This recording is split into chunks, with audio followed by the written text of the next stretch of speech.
first two parts. Yeah, my spiritual journey, part one and part two, because of the poor audio in it. Yes, I had to figure it out on my own here because my technician is on leave. Yeah, and it's work from home. But anyway, it's all good with a slight feedback. Sorry for that. Sorry. But as we continue on now, yep. Welcome to so just let me give you a recap. Part 1 was actually about um from my birth until I turned 18, and that's when my Lola died. Okay? And then part 2 was about I turned 18 already. Yes. And we moved here, and then um up up until I sorry for that. I what you call this? Went into college. I graduated from college. So part 3 is about from the time that I graduated from college in 2009 until the early beginnings of my career, and to the time that I established my business, Playhouse Production, in 2009. So here we go. All right, everyone. So by 2009, I was like, um, fresh off from college. Yeah, I was doing, I think, a lot of, what you call this, writings. Yeah, because I really love to write. Yes. And for the first person who actually gave me a writing job was, all right. We're not in good terms anymore, but for this one, okay. Bong Pika of ironpinoy.com. Yes. And also, during this time, I also tried, doing some modeling. I joined um, Flawless.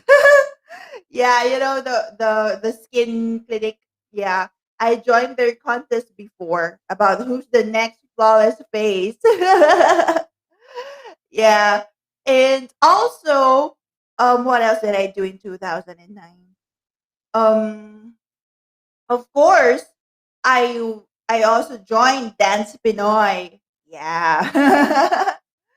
All right. So Dance Pinoy is an online magazine.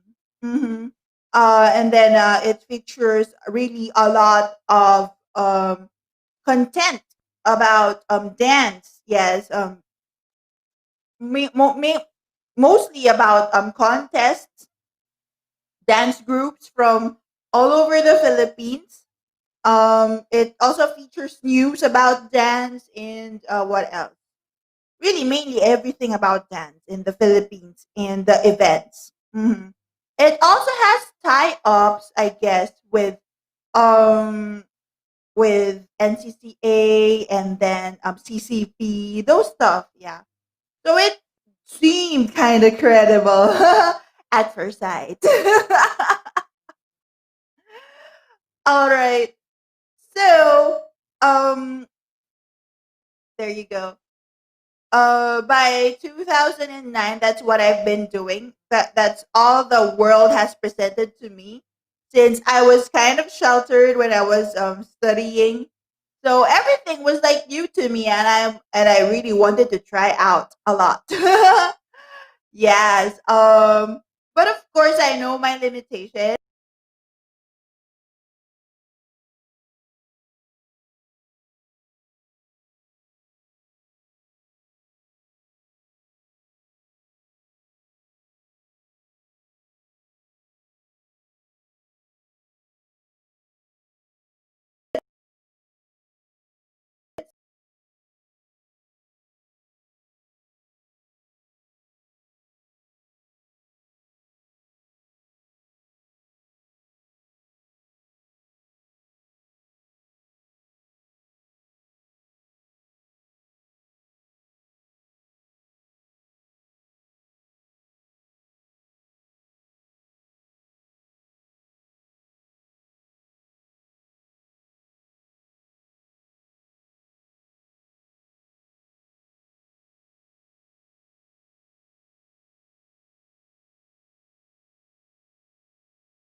on air again, online at least. Well, I'm sorry for that. We've got some tech issues. I needed to change my Wi-Fi for more secure, what you call this, connection. Okay, so where was I? So as I was saying, 2009, onset of 2009, after I graduated, it opened a lot of opportunities for me that's outside of school. Okay. And I just wanted to try it all out, but with the limitations that I know I would not give myself into. Okay. But I just want to try things out. So, first things first was my writing job with Bong Pico. Yeah. I literally, just went with the flow with it. Although for some instances, I could see the pattern already with him that a lot of people, would just want him to what you call this I mean, a lot of people, after some time of dealing with him, they end up enemies. Yeah, I could see that, and somehow there's a fear in me that in a way we're gonna be like that. hmm that's gonna manifest in the later part. But uh really, i uh i uh, I told myself that it'd be different because well, I just want it to be good. Yeah, I don't want anybody I don't want to mess up with anybody. I mean, even for me, uh, at least I was thinking about that time that I thought that if I was good to a person, even though that person has a really bad background, maybe he would spare me, or he wouldn't do anything to harm me. But later on, that's not gonna be true. But as of that time, I believe that. So anyway, um, so then I got into the contest of flawless, yeah, and because I attempted to join Great Bodies in Slimmer's World. Yeah, I did. And I represented Green Hills at that time. I was really in good shape. It was my ideal weight. So I thought that I was going to get in. I mean, at least I was going to get in, but not really win. And that was on my mind. But really, I wasn't able to win at all. Or even get in. Yeah. Because this is part of the Slimmer's World Chronicles I did on YouTube. But okay, just to mention that I wasn't able to get in because Robert Baranda and Helen Camacho, they just intrigued me in my interview for that. Yes. So basically, they were telling me that, well, at least Helen was telling me that my thighs are fat, and um who's this?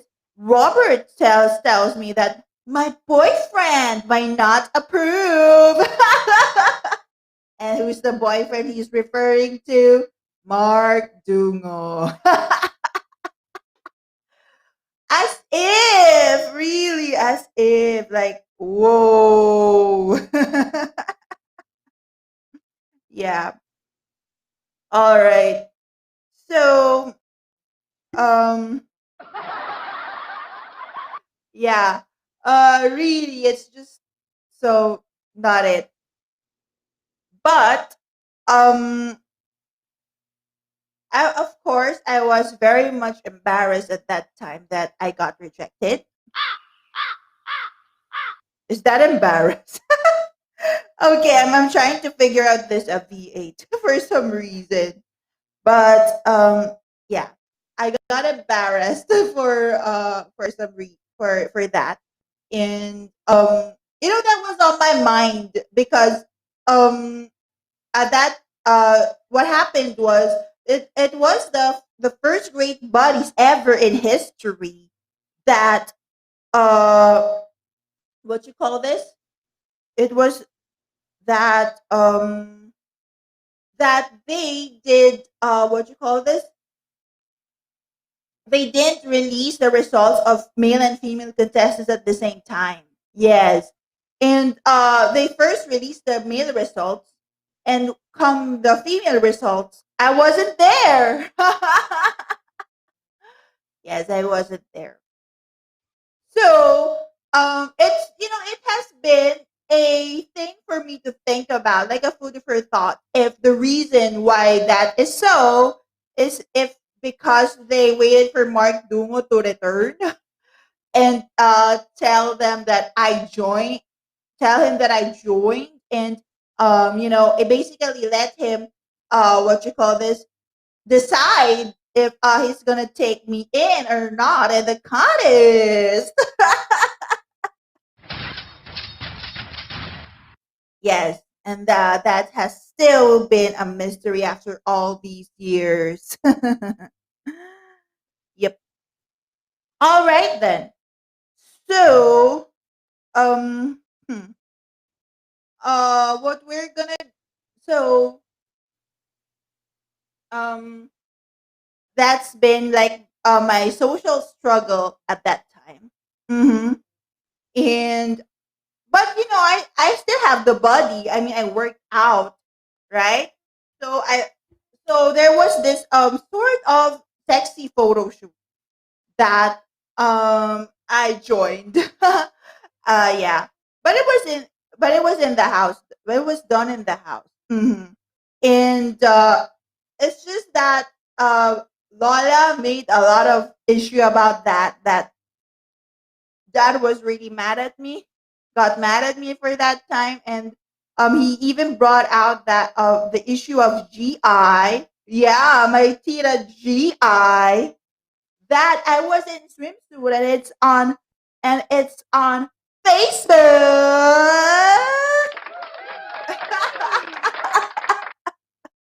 Yeah. So you know what, guys? My detrimental family really dysfunctional. Uh, when they see you do what they do, and you do it so much better, they're gonna tear you down. Like fuck up. See, you could see Andrea. What you call this? Andrea Pedrosa's Twitter, and she's in a bikini on the sand. Like what? I mean, and I was just in a bikini for a contest, and I can't do that. Tito GI. Yeah. So that more about that on Cousin Chronicles on IGTV. But again, that's one of my struggles that year. Hmm. And then what else? So for the contest part, at least uh that was what I was going through. Hmm.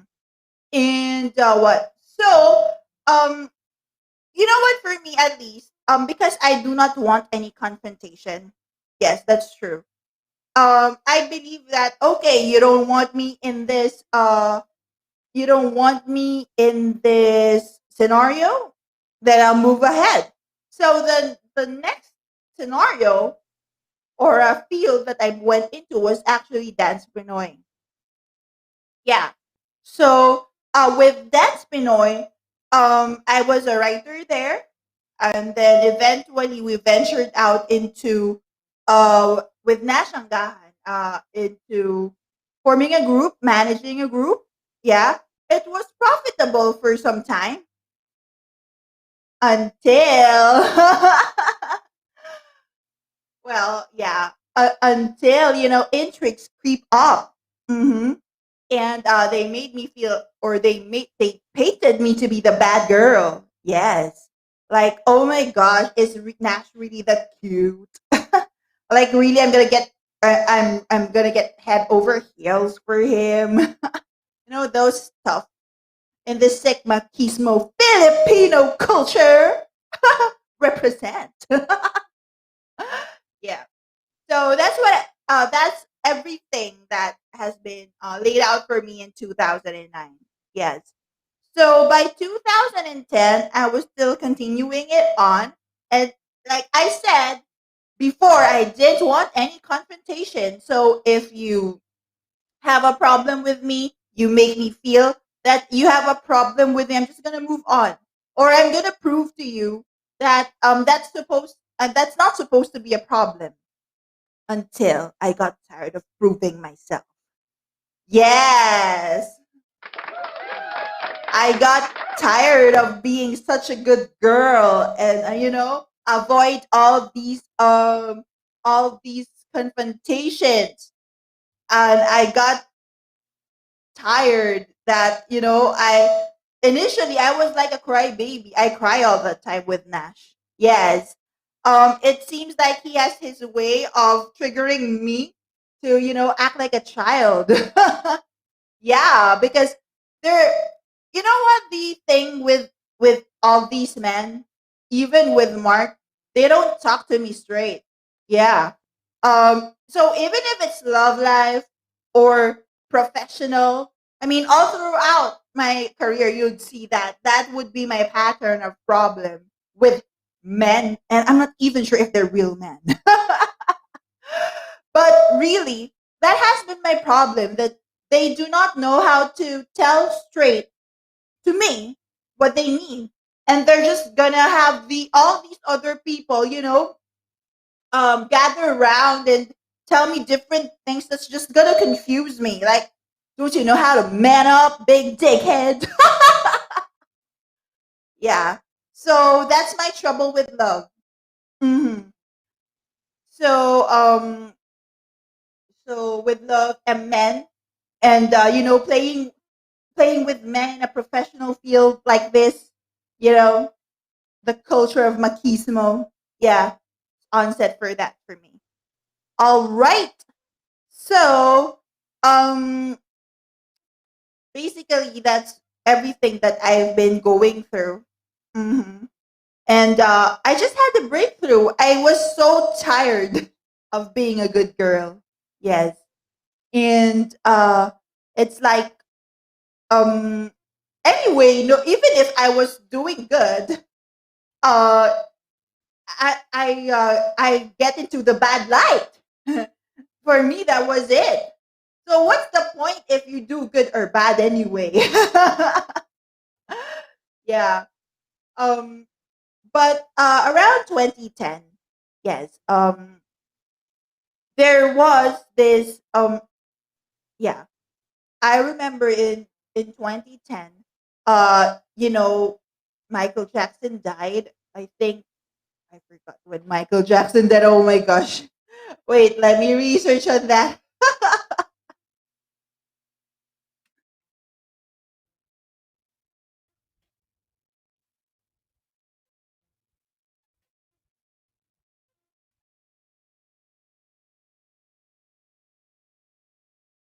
All right.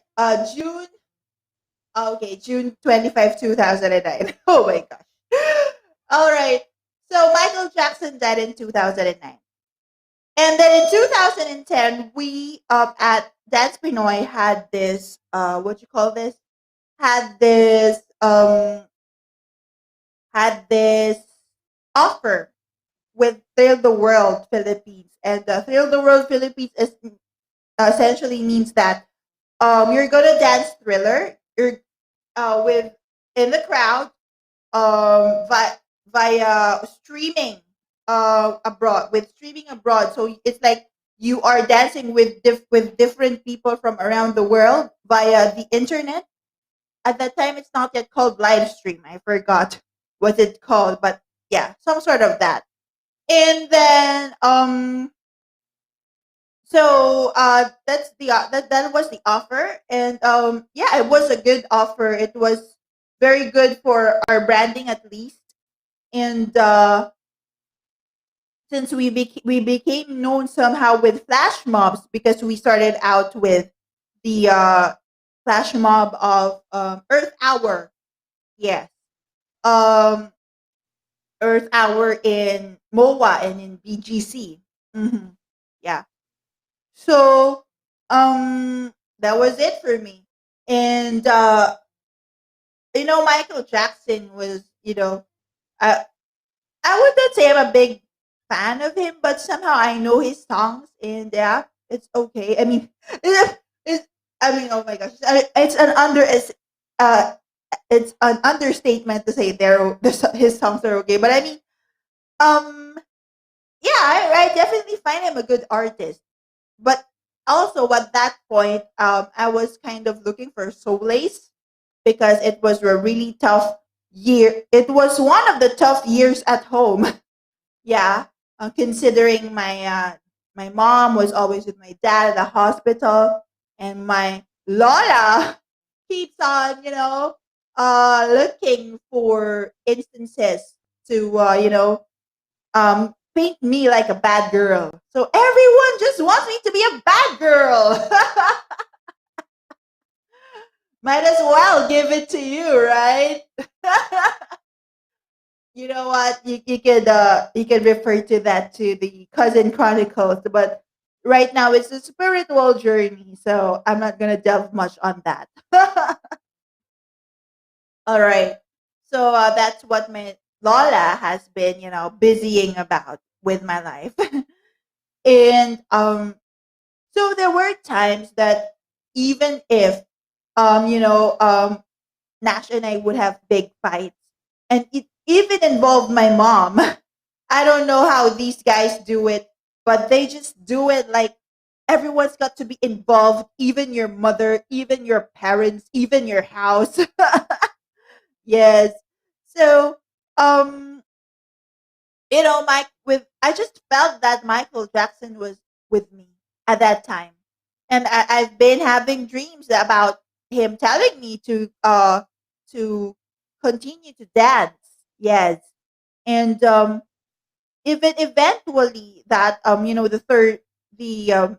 the what you call this, the the the thrill of the world eventually was taken from me. Michael Jackson remained with me like some sort of, oh, you need to get it back, you're like the best representative of that. And I was like, just like so flattered. I mean, at that point, I could already forget about Mark Dungo. Oh my gosh, Michael Jackson is my dance matter. Yeah. So I just felt that connection with him. While everyone was in the thrill of the world was gushing over him, like, oh my gosh, you're basically having hots for a dead man. But with me, I felt that I was his medium to make the thrill of the world in the Philippines come alive, which I did. Yes, I did for it for 2 years, 2011, 2010, and 2011, as I remember. But 2010 was very much traumatic for me because you know what, guys? After all the work I've put through, despite everything that was going on in the house, and everything that was going on between me and Nash, what I get from Agnes Moreno, like the Thrill of the World Philippines, what you call this, representative at that time. I got scolded in front of all these dancers that I collated for her, and now I'm the one who's getting disrespected, and I couldn't accept it. And I discussed about that actually in my MJ Artist Spotlight. Yeah, you could check that out on YouTube. So that was like really, oh my, after all these and after all these things, I'm getting this, and I'm getting unpaid for it just because this stupid Agnes Moreno has the hots for Nash. And even she's even insinuating that I also like Nash. Oh my gosh. Like really. All right. So that was 2010. And then I don't know, but somehow we got back together. Um through Nash, Agnes and and I was able to get the money 1 year after. My gosh, that I was supposed to be paid. And actually, you know what, guys, I was working on but yes, I was also working actually on what with a call center. The call center was like my first job at that time that I returned to what you call this, to Thrill the World Philippines. Yeah, because I also did a movie stint. Yeah, abroad. 2010. Yes, I I I it was my first movie festival, and it was abroad. You know, so but everyone there in my group just saw me following Nash. But no, it was actually me pursuing my dreams of going abroad because I've never been abroad. Yeah. I was having seizures when the time that I was born. I was really very much what you call this? Very much guarded because I really have a lot of sickness. Yes, I admit to that. And my experience abroad, the whole time Nash was really rude to me, but I was really just trying to have fun. Thai is a very is a very the culture of Thai somehow, with the Buddhism and all that. Somehow it helped me spiritually. Yes, even though the friends that I have there, but was with Nash and Joffel, not that spiritual. Yeah. So and again there were intrigues. You know what? Nash is like the complete manipulator. Yeah.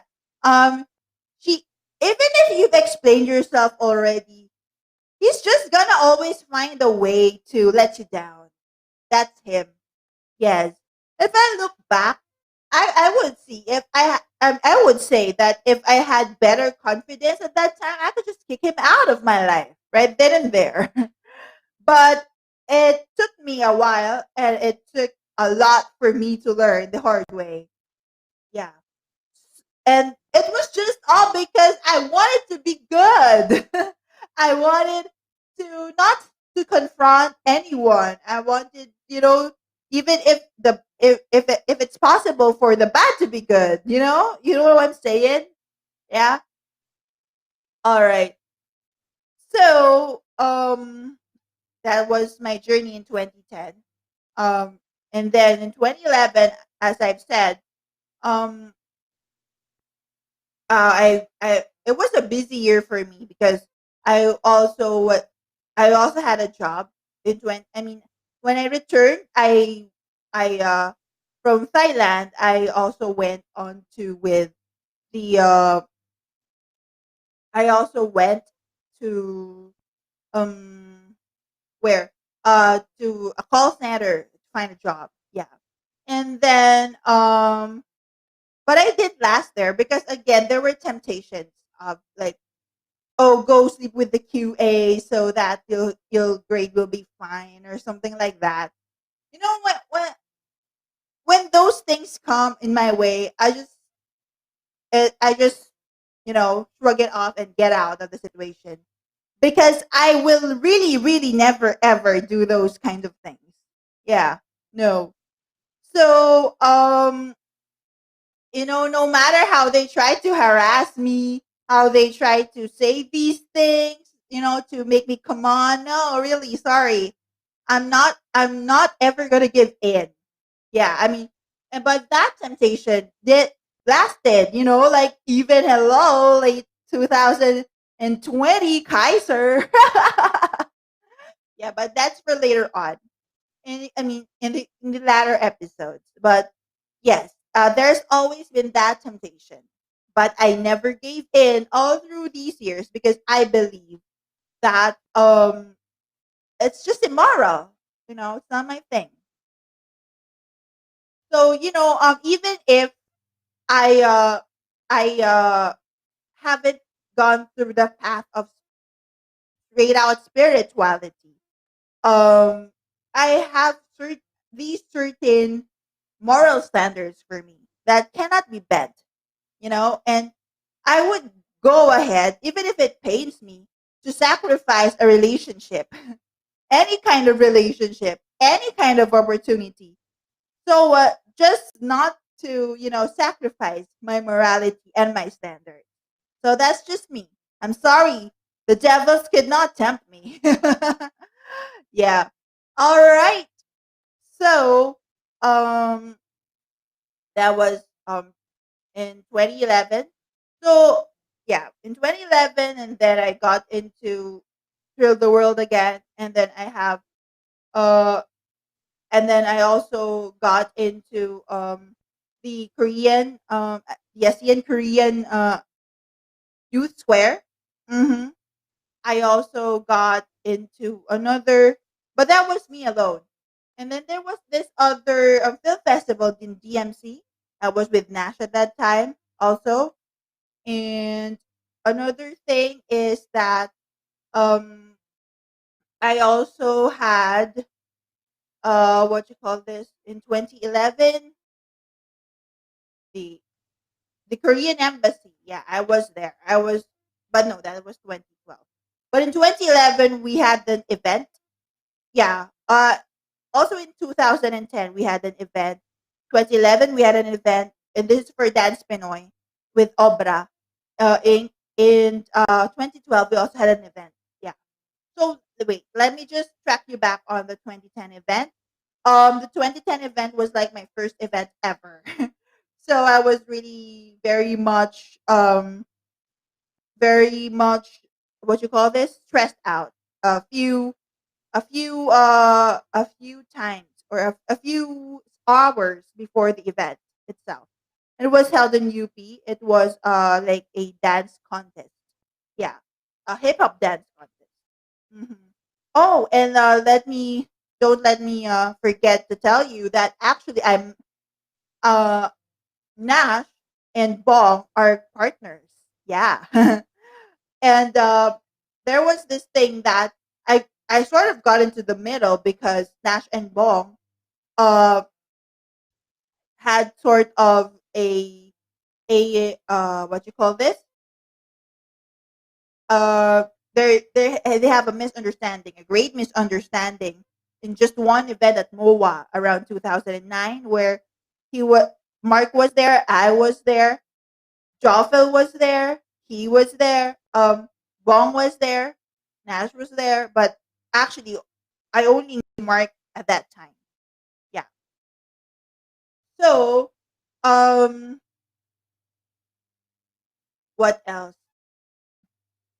Um yeah, that was it. So there were there was this time that about my photo shoot also, because everyone got in the way.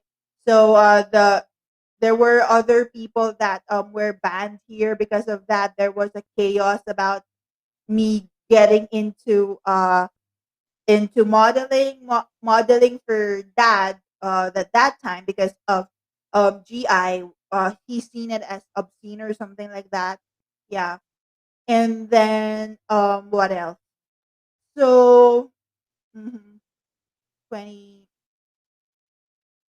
so 2011 was more of new thing. And I actually had a friend, um it his name is Diane, or Diane. Yeah, Diane. And we were getting along quite well. It's just that I was again painted the bad girl. Yeah. And some sort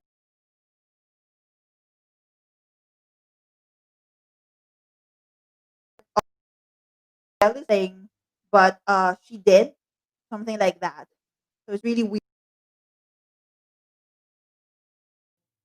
What else? So it was really a tough year. Yeah. 2011, that I actually resigned from my job because of those insinuations. And there was this out there was even this time that I I was abroad. No, there was even this time that um someone from abroad overseas, um made complaint about me in the job. So that's why I'm about to be off or something like that. Just step out, And then what else? Wait.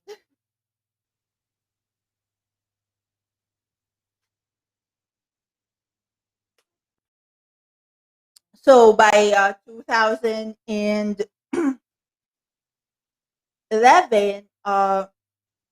I was, yeah, with the Thrill of the World, and that was like the end of it for me. 2012, I got busy. It was a busy year, but it was also a very stressful year. Yeah. I got busy with a lot of events, and but there were a lot of stress going on, a lot of intrigues going on as well. So there was even um this guy Paul Francisco who um who was trying to get off my pants. Yeah. And he did everything to seduce me, but again, no.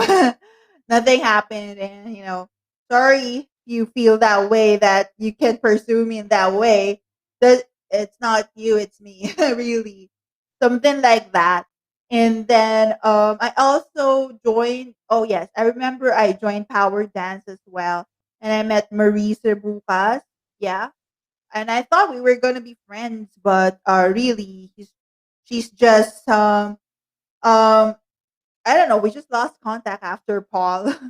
Yeah, and then I met Nash's group, the Obra, who really I think they just all did mesh well with me, but they really want to take advantage of what I could offer. Yeah. So there's also quite the insecurity as well. hmm With some girls there, here and there, and just everyone's just trying to put in my mind that I like Nash Anggahan. And there's just like really no way happening. Like, hello, do you see the list of my crushes like from the time that I was born? Is he even close to that? Yeah. So with Paul, Paul is a nice guy, but I also know that even though he's not married, he's living in with his partner and he's got a bunch of kids. And my gosh, why would I want to mess up with that? And also at that time though, I I I was already into tarot cards. Yes.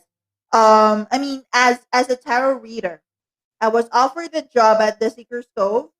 Yes, in Robinson's Galleria, and yeah, I was reading people's auras and their life, and I have it like I was very much content with giving people advices, and then I also had my first big client there. And which we went on until 2016. He was my big client in 2000 until 2016. Yes, and somehow money wasn't a problem for me, and but um though because of the trouble of what you call this, the trouble of the people that I was with. That's why it was a problem. But really, if I didn't do the business, then I could have saved so much somehow. Yeah. So what else? So yes, my business kicked off in 2012, August 2012. It became Playhouse Production, and I adopted a lot of things. Yeah.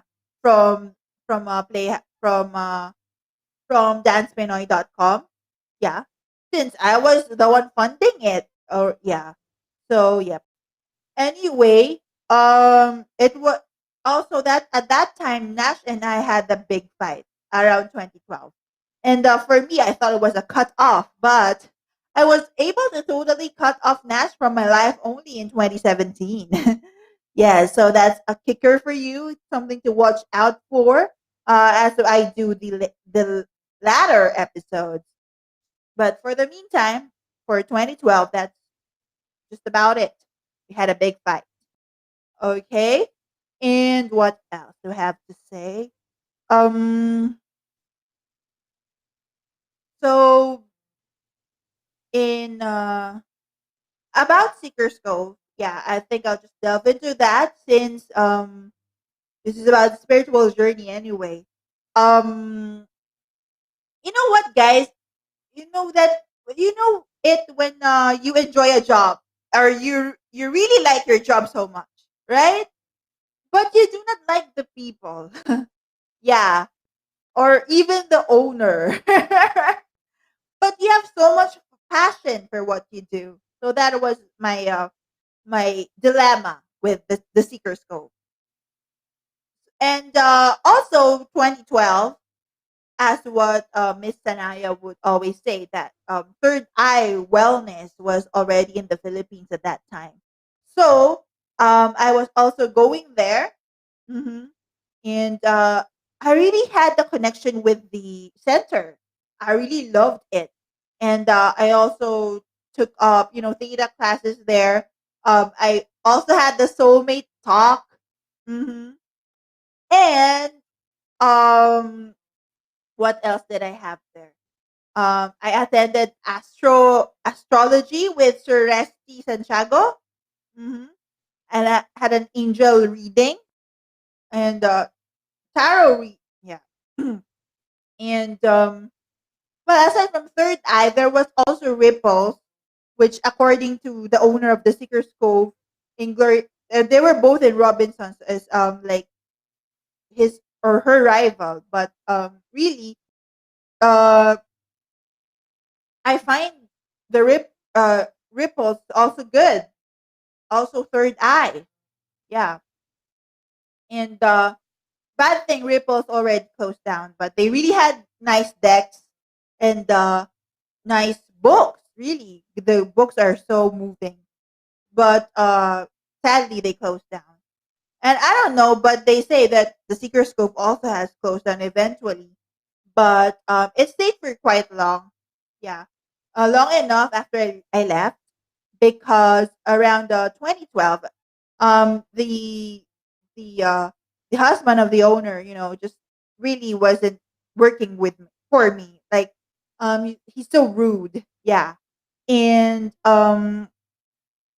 it's just that I just don't see it coming. Anyway, there was even a time that somehow my worlds, my spiritual world and the dance world came together. Um, that's when I invited DI, Willie Rodriguez, which I knew from Nash, to have my bosses, from the Seeker School, come there, you know. So, um, yeah, somehow I thought it could be, spirituality and the mundane world could mesh well together because of that. But really, not all that. I mean, not everyone could accept it anyway. Yeah.